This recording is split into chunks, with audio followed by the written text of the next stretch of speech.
नमस्कार दोस्तों, welcome to Rajasthan civil services test series. Question number 1 देखते हैं। मध्य देमाश मध्यकालीन राजपूत शासन में दी जाती थी। राज परिवार के सदस्यों को, कुलीन वर्ग को, विद्वानों और धार्मिक व्यक्तियों को, जो कि पंडित, मस्जिद में मौलवियों को और धार्मिक विद्वानों को दी जाती थी, जो कवि राज भी होते थे।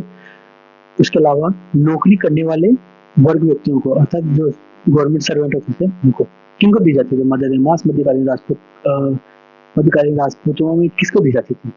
देखिए, इसकी शुरुआत मुगल काल में हुई थी और बाद में ये राजपूतों ने भी दी थी। ये कुलीन वर्ग को दी जाती थी, जो कि कुल से संबंधित वंशावली में रखते थे, जैसे कि दादा के भाई या परदादा जी के भाई बहन या दूर के रिश्तेदार होते थे, अर्थात जिनका गोत्र एक होता था, जो कुलीन वर्ग के वंशावली में शामिल थे, उनको दी जाती थी। इसकी व्याख्या देखते हैं।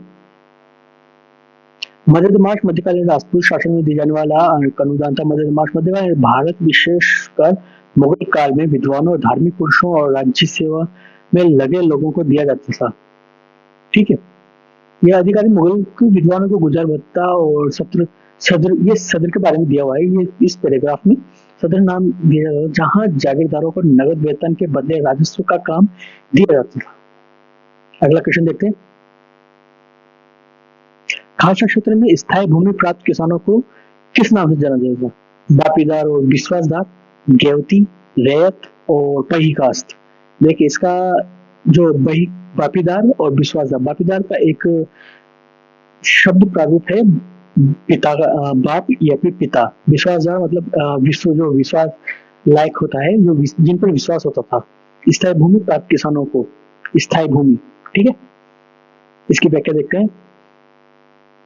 ये पिता और इसका अर्थ जैसा क्या होता था, कार्य बापीदार एक प्रकार का भूमि का अधिकारी होता था, जो गांव या ग्राम समूह का प्रबंधन करता था। विश्वास पात्र होने की वजह से वह राजस्व एकत्र करने, भूमि का वितरण करने और गांव के मामलों को देखने के लिए जिम्मेदार होता था, जो कि लोकल व्यक्ति होता था, जो सभी व्यक्तियों का उत्पादन क्षेत्र और उत्पादन कितना होता है, कितना नहीं होता है, किससे कितना टैक्स लेता है, उसको, जिसको सब कुछ पता होता है। ठीक है, विश्वासदार तो जो विश्वास रखता था, एक तरह का जागीरदारी होता था। अगला क्वेश्चन देखते हैं। भूमि जिसका धारक ईमानदार कहलाता था, अर्थात जो ईमानदार एक उपाधि भी है, और शाब्दिक अर्थ में देखें तो इसका अर्थ भी इनामी भूमि से ही संबंधित है। इनामी भूमि तभी दी जाती थी जो वाकई में ईमानदार होता था। ठीक है, इसकी व्याख्या देखते हैं। ईमानदार मुगल काल में एक महत्वपूर्ण भूमि धारक था। ईमानदार मुगल काल में भूमि के एक महत्वपूर्ण धारक होते थे। वे एक प्रकार के जागीरदार होते थे। देखिए, किसी को इनाम भूमि तभी दी जाती थी जब किसी से खुश होकर या फिर किसी से सिंपैथी, भावनापूर्ण संबंध होते थे, या वंशावली होती थी, या विश्वास पात्र होता था। पंडितों को दिया जाता था, या खानसामा होता था, या कोई व्यक्ति जो जिसने कुछ अच्छा काम किया है प्रजा में विश्वास जगाने के लिए, या सेना को एक तरह से जोड़े रखने के लिए बोनस, जिसे आज की भाषा में बोनस कहते हैं, उसे इनामी भाषा उस समय दिया जाता था, उसे ईमानदार कहा जाता है। ठीक है, ये व्याख्या पढ़िएगा, आपको और भी अच्छी जानकारी मिलेगी। अगला क्वेश्चन। मध्यकालीन राजस्थान में जब्ती क्या थी? जब्ती प्रथा क्या थी? जमींदारी क्षेत्र, जमींदार द्वारा कब्जा लेना, भू लगा निर्धारण की एक विधि, या भूमि नाप की एक इकाई होती थी। देखिए, ये भू लगा निर्धारण की एक विधि होती थी। इसकी पूरी व्याख्या देखते हैं। जब्ती प्रणाली मुगल साम्राज्य में बादशाह अकबर के शासनकाल में राजा टोडरमल द्वारा स्थापित की गई थी। लगभग 1570 से 71 ईस्वी में टोडरमल ने खालसा भूमि पर भू राजस्व की एक नवीन प्रणाली, जिसका नाम जब्ती था, को प्रारंभ किया था। इस प्रणाली में खेती और उपज व्यक्तियों को फसलों की कीमत को शामिल किया गया था। जब्ती प्रणाली को मुख्य साम्राज्य में 10 साला प्रणाली के नाम से भी जाना जाता था। इस प्रणाली में जमीन की पैमाइश और खेतों की वास्तविक पैदावार को आंकने के आधार पर कर की ब्याज दरें तय की जाती है। ठीक है, अगला क्वेश्चन देखते हैं। राजस्थान में महकमा बकायत कौन होता था? महकमा बकायत एक अधिकारी होता था, जो कि अच्छी फसल के समय शेष राजस्व वसूलता था, सरकारी कर्मचारियों की बकाया संग्रह करता था, अर्थात जो कोई जैसे ब्याज पर पैसा वैसा लेता था उसको बकाया वसूल करता था, राज्यों की बकाया का भुगतान करता था, अर्थात जैसे कि राज्य सरकारें, आज के समय राज्य सरकारें जो लोन लेती है उनका भुगतान करता है, उसी प्रकार महकमा बकाया भी क्या इसी तरह होता था। राजाओं के लिए ऋण संग्रह करता था, अर्थात किसी दूसरे राजा से या फिर जो उस समय के ठेकेदार या बड़े बड़े शेयर हुआ करते थे उनसे ऋण लेकर राजा के संग्रह कक्ष में डाल दिया जाता था, वो होता था। या देखिए इसका सही आंसर बताएं, तो इसका सही आंसर ए है, अच्छी फसल के समय शेष राजस्व वसूलता था। अर्थात अगर जागीरदार कोई छिपा लेता था कि हाँ इतना उत्पादन हुआ है और इतना उत्पादन नहीं हो पाया है, कहीं से उसे खबर मिलती है तो उसकी जांच वगैरह की जाती थी और उनसे बकाया वसूल किया जाता था और पेनल्टी भी लगाई जाती थी। महकमा बकाया कुछ इस प्रकार कार्य करता था।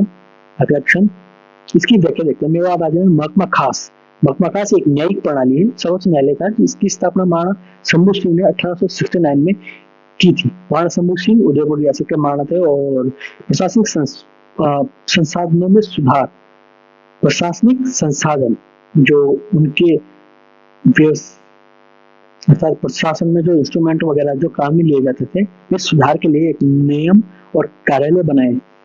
उन्होंने मेवाड़ के लिए एक नया कानूनी कोड भी पेश किया, अर्थात नई प्रणाली का पूरा देखरेख कच्चा चिट्ठा उनके हाथ में था और हर एक कोने के बारे में उनको जानकारी थी जहां से रिश्वत वगैरह नहीं ली जा सके।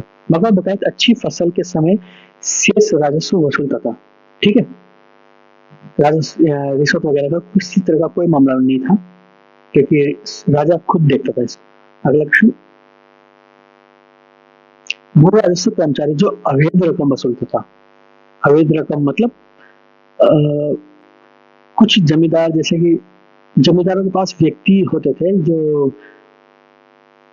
मतलब वो व्यक्ति भी राजा ही दिया करते थे वसूली के लिए, और कुछ अवैध रकम कुछ लोग जैसे चोरियां करते हैं या फिर किसी से जबरदस्ती वसूल लेते हैं, किसी को ब्याज देकर अधिक से अधिक मुनाफा वसूल करते हैं, वो अवैध रकम उसी को कहते हैं।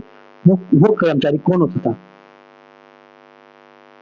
वो भू राजस्व कर्मचारी जो अवैध रकम वसूला करते थे वो कौन सी थी? अंगलाट, जजमदार, डान, रानीवाला या दस्तूर? देखिए अवैध रकम दस्तूर के तौर पर की जाती थी इन ऑप्शंस के हिसाब से। दस्तूर के तौर पर जैसे कि किसी को, चलिए एक उदाहरण देखते हैं। राजा अगर किसी गांव में जाता है और उनकी खाने पीने की व्यवस्था, उनके कर्मचारियों की व्यवस्था और उनकी सेवा में जितने भी पैसा लगता था वो सब दस्तूर के तौर पर वसूला करता था। इस तरह प्रेम से सारा पैसा वसूल लिया जाता था। इसकी व्याख्या देखते हैं। दस्तूर एक फारसी शब्द है जिसका अर्थ रिश्वत या उपहार है। उपहार के तौर पर देखते हैं, रिश्वत भी है। मुगल काल में दस्तूर देने की प्रथा, ये सारा पढ़िएगा, आपको बहुत अच्छी जानकारी मिलेगी इससे। आपको फंडे सारे और प्रीलिम्स और मेंस की भी तैयारी इसी व्याख्या से होगी। अगला क्वेश्चन, कौन से पॉलिटिकल एजेंट जोधपुर में 1857 में विद्रोह में मारे गए थे? बटन, मैकमोशन, कर्नल ईडन या मेजर शावर? देखिए ये इसका सही आंसर मैकमोशन है। कर्नल ईडन तो जयपुर से संबंध रखते थे और मेजर शावर ये उदयपुर से थे। मैकमोशन इसका सही आंसर है। बटन कोटा से संबंध। अगला इसकी व्याख्या कुछ इस प्रकार है। अगला क्वेश्चन देखते हैं। बीकानेर के किस शासक को जहांगीर ने पदस्थ किया था? राजा राय सिंह, सूर सिंह, राजा दलपत सिंह या राजा कर्ण सिंह? देखिए राजा राय सिंह के पुत्र थे सूर सिंह और इसका सही आंसर सूर सिंह है। सूर सिंह के बारे में कम सुना गया है। अकबर के काल से ही बीकानेर के सारे शासक अकबर, जहांगीर, शाहजहां इनके पदस्थ रहे हैं। जहांगीर के पदस्थ राजा सूर सिंह।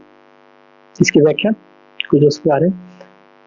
जहांगीर के समय बीकानेर का शासक राय सिंह के बाद उनके पुत्र सूर सिंह थे और अकबर और जहांगीर के समय बहुत प्रभावशाली व्यक्तित्व रखते थे। कई युद्धों में सहायता की थी, मुगल दरबार में महत्व रखते थे और कुछ राय सिंह मुगल सम्राट अकबर के बहुत करीबी थे। उनके अकबर उन्होंने अकबर के कई अभियानों में भाग लिया था। ठीक है, व्याख्या पढ़िएगा। अगला क्वेश्चन देखते हैं। राज परिवार में सबसे नजदीकी होने के कारण सबसे प्रभावशाली समझा जाने वाला व्यक्तित्व कौन रखता था? खानसामा, दीवान, मंत्री, बख्शी। बख्शी सेना का होता था और मंत्री विचार विमर्श, दीवान आप सब जानते हो, खानसामा खाना बनाने वाला होता था। जो कि सबसे विश्वास पात्र होना ही इसका व्यक्तित्व प्रभावशाली दिखाता था। यह खाना बनाने से माल आने से लेकर किस किस को भेजा जाएगा, कितना कितना भेजा जाएगा, ये सारा ब्यौरा रखता था। और इसके खाना बनाने के अलावा भी और भी ब्यौरा रखता था। यह कार्य प्रणालियों और प्रशासन के काफी नजदीकी व्यक्ति होता था, इस वजह से इसको जानकारी काफी होती थी। ये परिवार का ही नजदीकी व्यक्ति होता था। इसके कार्य पाक कला विशेषज्ञ, घरेलू प्रबंधन, सांस्कृतिक विनियमन और स्थिति और शक्ति का प्रतीक माना जाता था। अगला क्वेश्चन, टीका प्रथा किसने शुरुआत की थी? जहांगीर, अकबर, औरंगजेब, बाबर। देखिए, टीका प्रथा की शुरुआत अकबर ने की थी और यह मुगल शासक के ताकत पर निर्भर करता था कि अकबर ने घोषणा कर रखी थी कि टीका देने ये उसके भाई और भाई के लड़कों को दिया जाता था, क्योंकि उनको ऐसा ना लगे कि हमें राजा ना बनाया गया तो उनकी व्यक्तित्व में थोड़ी सी कमी है, तो उनको शक्तियां दी जाती थी कि हाँ, आपको भी आपकी कार्य प्रणालियों में उनको कार्य प्रणालियों में व्यस्त कर दिया जाता था उन्हें, ताकि वो राजा को हटाने करने की टेकड़ाबाजी ना करे। अकबर इस मामले में चालाक था। मुगल काल में कई प्रथाएं प्रचलित थी, जिनसे ये कुछ अलग जो प्रथाएं हैं, मनसबदारी प्रथा है, धार्मिक प्रथाएं हैं, जजमानी प्रथा है और संवत प्रथा है। जजमानी प्रथा यह एक सामाजिक और आर्थिक व्यवस्था थी। इस व्यवस्था में एक परिवार दूसरे परिवार को कुछ नियत सेवाएं देता था, जैसे कि कर्मकांड संपन्न करवाना, अर्थात जैसे परिवार के बड़े बुजुर्गों को जो जो शांत डेथ हो जाती थी तो उनको श्रद्धांजलि देना और हजामत करना और कृषि के लिए मजदूरी करना, इनमें भी सहायक होते थे। ठीक है, अगला क्वेश्चन, अकबर के शासनकाल में हिंदू मनसबदारों का मुगल प्रशासन में कितना प्रतिशत हिस्सा था? देखिए, ये अकबर के प्रशासन में ही सबसे ज्यादा हिस्सा रखते थे, वो था 22, 25, 50 या 50, 40, कितना प्रतिशत था? देखिए, इसका सही आंसर है 22। सबसे ज्यादा अकबर के समय काल में ही हुआ करता था। देखिए, इसको पढ़िएगा और इसकी कुछ खास बातें। मुगल प्रशासन के दौरान जाट और सवार, सवार मतलब जो घोड़े पर कितने पद सवार होंगे, मतलब कितने व्यक्तित्व सवार होंगे, उनका व्यक्तियों का व्यक्तित्व कैसा है, उनकी चुनाव प्रणालियां वगैरह सब सवार ही देखते थे। और जाट ये रईसों का व्यक्तित्व पद होता था, जाट, जो उनके वेतन और स्थिति को दर्शाता था। ठीक है, औरंगजेब, देखिए औरंगजेब की सबसे खास बात है, जेबुन्निसा को महफिलों में बुलाया करते थे। जेबुन्निसा अपनी कविता लिखते थे, फारसी में कविता लिखते थे। हालांकि औरंगजेब के समय चित्रकार और सांस्कृतिक कला जो भी जितनी भी थी, सभी को हटा दिया गया था। सभी दरबारी में जो अकबर और जहांगीर, शाहजहां के समय हुआ करते थे, वो सभी अपने अपने राज्यों की ओर लौट गए थे। जैसे कि राजपूत साम्राज्य में आ गए थे कई सारे, और सभी अपने अपने व्यक्तिगत स्थानों पर लौट गए थे। Thank you.